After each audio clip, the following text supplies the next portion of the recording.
In this video, we're going to do 13.02 fuse strings. Alright, so I have the file downloaded and opened up in Racket, so let's just go over it. Look for the problem statement. So notice that the data design steps are done above. So here's the data design steps done. Let's just review them. So list of strings is one of either empty or cons string list of string. We're dealing with self-reference here.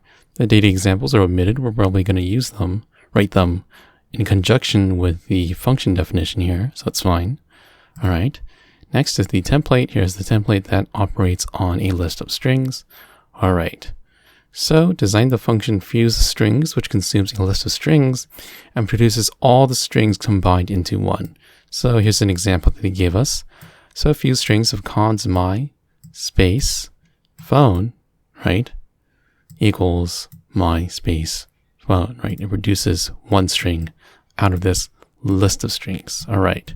Finish the uncompleted function design steps 1 through 5. All right. So I memorized these steps, try to follow the function design steps for the design of fuse strings. Pause video and try to work through it on your own. I'm going to go with spoilers in 3, 2, and 1. All right. I'm assuming that you took a good swing at it. So now let's go over it together. So as always, we start off with the signature. Fuse strings consumes a list of strings and produces a string, produces all these strings in a given list combined as one. All right. Next is the stub, fuse strings, string lst. That's what we name the input variable. And since this should produce a string over here, right, like so, we should produce an empty string as a dummy value to run against our examples here. So fuse strings of, let's say, the empty list. Let's just do an empty string. That sounds pretty reasonable. Check expect fuse strings. Let's do a one long string, one long list. So let's do hello empty, like so. That should just produce the string hello. And let's do the two long list. They actually give us an example here, so let's just use it actually. So fuse strings of my space phone. So this is a 3 long list. All right. This should produce my phone, my space phone, like so. All right. Let's run these stub against examples. It's just mismatches. We are good. Gonna comment out the stub here. Gonna grab the template. All right, paste it down, and we can rename the template here, fuse strings. All right, so now really pause the video. Hopefully this should be all the mental scaffolding needed to solve the problem, fuse strings. I'm going to go with spoilers in 3, 2, and 1. All right, I'm assuming that you took a good swing at it, so now let's go over it together. All right, so for the empty list, right, we should produce an empty string, right? That's what the examples tell us. Let's just do that. All right, so this first of the string, so this is going to be the string hello in this case, but for this is more interesting. It's going to be my in the first iteration of the recursive call. Second iteration is going to be space. Third iteration is going to be phone. Since we're operating on a list of strings, right, let's just look at the documentation on things that operate on strings. And let's look for a combinator that combines strings. In this case, if you scroll and look through it, you're going to run into string-append. That sounds like a good combinator that we need. So let's just try string append here. All right. -append. Going to press Control I to reindent. So we're going to string append the first of the string onto the rest of the fuse strings on the rest of the string list. All right. We're just trusting this recursion fulfills the purpose statement here. And we know that for the signature, right, must produce a string. So we know that this function will resolve to a string at the end of the day. All right, so let's just run it and see if it works. And it does. And that is pretty much it for fuse strings. So let's go over how it works at a mechanical level. I'm not going to run through the stepper. I highly recommend you guys run it through the stepper though. Just comment these 2 tests out and run it on this test case. But I'm just going to write it in table format. All right. And just quickly do that. So know that the initial starting list is this right here. So just write that down.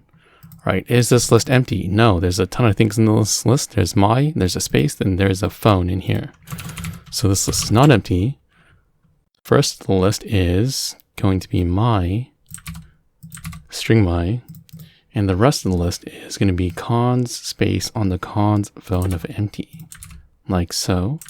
And now we're going to call, the function is going to call itself, with this being the state of the list. Is this list empty? No, there are two things in the list, so that equates to false. In this case, it's going to be space, the first of this list is space, and the rest of this list is this. All right. And then the function calls itself with this. All right, so we're at the second recursive call. Is this list empty? No, there's a phone, right? There's a phone in this list. All right, so false it is. And the first of this list, right, is going to be phone, the string phone. And what's the rest of the list? Well, in this case, it's going to be empty. Okay, so now we're at the third recursive call. And now the list is empty. Is the empty list empty? Yeah, it is an empty list, all right? So we're gonna hit the base case of the empty string, all right? So this is a string with a space in it. Hopefully it's easy to see. And this is the empty string, right? A string with nothing. And of course, this would be error, right? So I'm gonna write this down too, actually. Error. All right, you wouldn't take the first of an empty list, but I put the string here so that you can see all the values here. All right, and this will produce the expression string append. So it's going to produce this expression actually. Here, manually write down string append of the phone over here. Right, this is the last one. Onto the empty string, the base case, and then we're going to do another string append of space here onto that, and then we're going to wrap this around another one onto my, like so. So that's what it's actually doing. And if we run this off to the side, it will produce that string like so. And let me just actually comment out all the examples here and just step all the way to the last iteration here. End, previous, previous, previous, previous. All right, so now we see all of them chained up like this. But this is the final expression that it produces, right?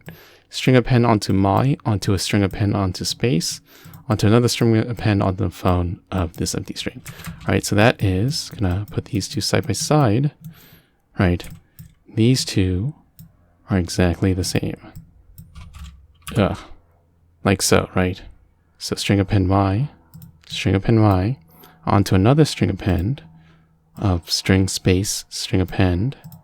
So string space, string append onto string append phone of the empty string. All right, so we see the stepper matching up with my intuition here. All right, gonna close that out and close this warning and delete this. All right, and this is the bird's eye view. All right, anywho, let's just hand in our assignment to hand in and make sure it passes the tests on the server-side grader. All right, and check your score on that. Test, review, and refactor this code. It's pretty good to me. And of course, I'll end with this bird's eye view so you guys can see as a reference. Anyways, that is about it for this video, and I will catch you in the next one.